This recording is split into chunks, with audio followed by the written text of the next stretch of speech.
Hello， 大金 here， 我是大金。今天我想要来分享一下 1.6 更新之后的3个隐藏地点，还有一些更新后的有关于改善生活品质 quality of life 的亮点。那这些可能有些朋友已经知道，我也在不同的存档里面重复了几次，那在这里就快速的整理出来，所以还不知道的朋友可以试试看哦。所以话不多说，我们赶快来看看吧 ，Let's go。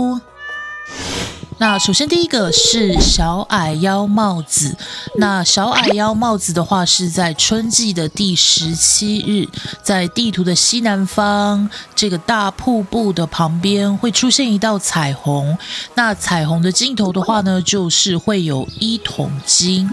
那这个呢，大概就是根据了，就是春季17日的话是圣派翠克日哦 ，St. Patrick's Day。那所以呢，这个活动的话呢，是每年的春季的第17日都可以做一次哦。那每一年的话呢，这个金币呢都会逐年的增加。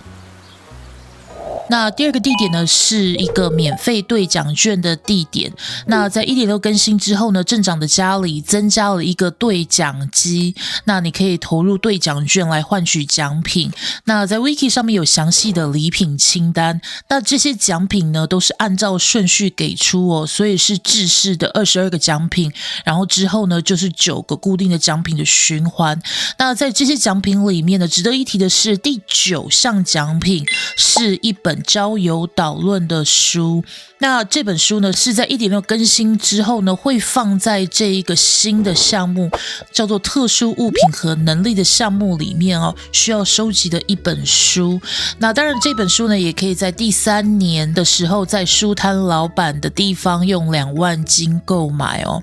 OK， 那所以呢这个免费的奖券呢是在 Georgia Mart 的北边，是 1.6 新增的这个书摊位置的北边的这个角落哦。那这个地方呢，你是至少要有同志的斧头以上才能来到的地方，因为呢，在路口处呢会有一个大树桩，所以说呢，把这个大树桩砍掉呢，在这个树的后面呢，就藏着一个免费的兑奖券。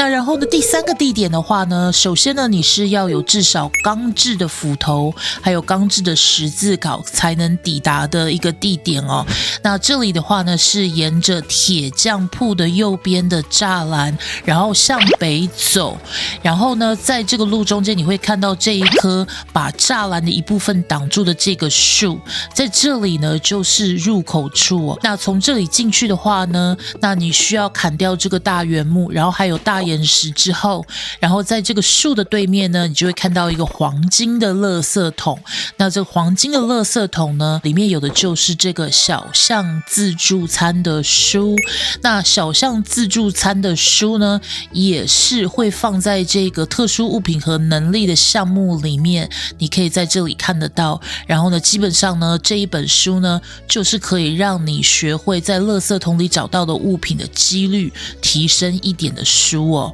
那接下来就是在 1.6 更新里面一些提升生活品质 quality of life 的一些小亮点哦。那第一个呢就是 Concerned Ape 在3月26号，也就是更新推出后的几天哦，在 Twitter 上面有提醒玩家的这个新功能。那可能很多人已经发现了这个社区活动中心的一个小图，所以在你开包包的时候呢，右边的这个小图呢是在提示你，在你游标划过物件的时候呢，如果说这些物件呢是你的社区活动中心收集包还需要的物品的话，那这里的小图就会一闪一闪的告诉你这个东西呢收集包还需要。所以这样子的话呢，就会避免有时候不小心就是把一些以为不太需要的物品就是拿去卖掉的情况哦。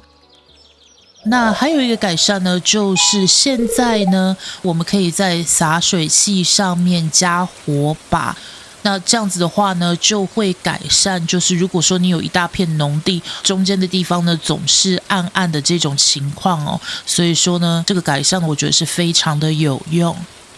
然后呢，还有一些小改进的部分哦。所以说呢，如果是 PC 键盘的玩家的话，现在呢，你可以按住右键，也就是连发的方式，直接把你的动物都摸一遍，或者是收集东西，不像是过去你还需要一个一个按，一个一个按哦，很麻烦。如果说你是摇杆的玩家的话，好像都是 A， 可以按住 A 不放，然后做收集，或者是呢直接把你的动物都摸一遍哦，非常方便。然后还有呢，就是现在呢，你可以随意的移动你的宝箱，所以说你的箱子里面呢，即使装满了东西，你也可以用你的工具哦，就是敲打2次，然后让它去做移动。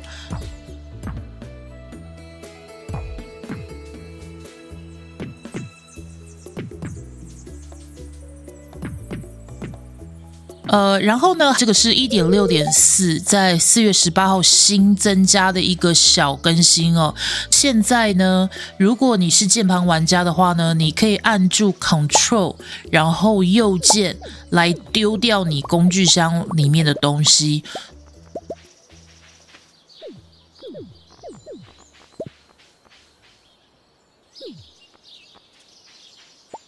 那接下来呢，还有一个呢，就是对于喷壶还有锄头的一个改进的地方哦。所以说呢，现在如果你有比较高阶的锄头或者是喷壶，然后你可以做一个蓄力做锄地的动作，或者是蓄力做喷水的动作。那现在呢，你可以上下左右的移动哦。那这样子呢，你就可以随时更改你要锄的地块的位置，或者是喷水的位置，非常的有用哦。那下一个呢，就是现在可以自由移动农场建筑的位置的这个功能哦，我觉得是非常的有用。那一刚开始呢，我以为就是移动农场的话呢，是需要付金币哦，但是呢，后来才发现这个功能其实是免费的功能哦。所以说呢，你可以就是去罗宾，去它的建造农场建筑的部分，选择移动建筑。那这样子的话呢，你就可以任意的重新摆设建筑哦。不过像温室的话呢，是要建好的温室才能移动哦。所以说呢，如果说新玩家如果温室还是属于废墟的话呢，就还不能移动哦。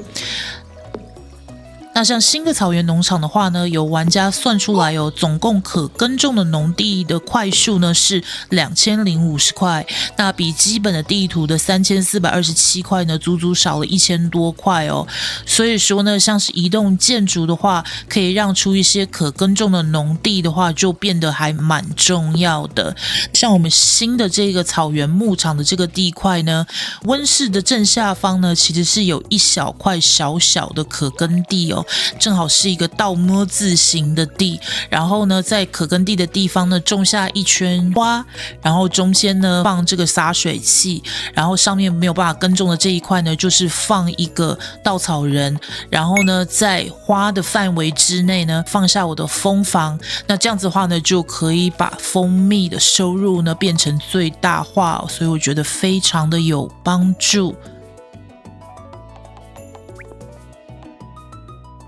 那最后一个呢，我想要分享一下的就是 Concern Apes 给大家的小彩蛋哦，也就是现在呢，镇长的幸运的小内裤已经不是只是一个任务的物件了。那现在的话呢，你是可以去寻找镇长的小内裤，然后呢，变成一个可以穿的一个服饰的物件哦。现在呢，你可以带着你的楼梯，然后放在镇长的卧室，进入地下室之后呢，走过迷宫。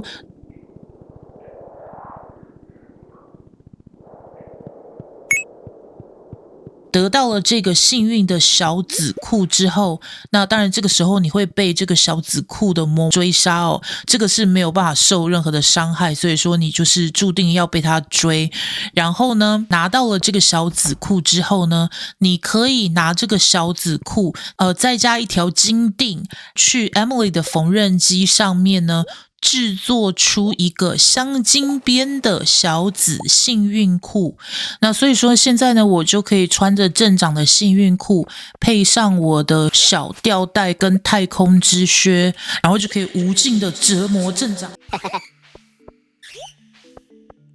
And that's it. 那这些就是一些 1.6 更新之后我发现的小亮点，还有一些隐藏的小地点哦。那我还上传了一些就是放松常玩的影片，所以说呢，有朋友如果想要放松一下，或者是呢睡觉之前不知道看什么的话，可以来观赏一下哦。那如果还喜欢今天这集的话，请帮助我订阅、按赞，非常感谢你的收看，我们下次见 ，Have a good one， bye bye。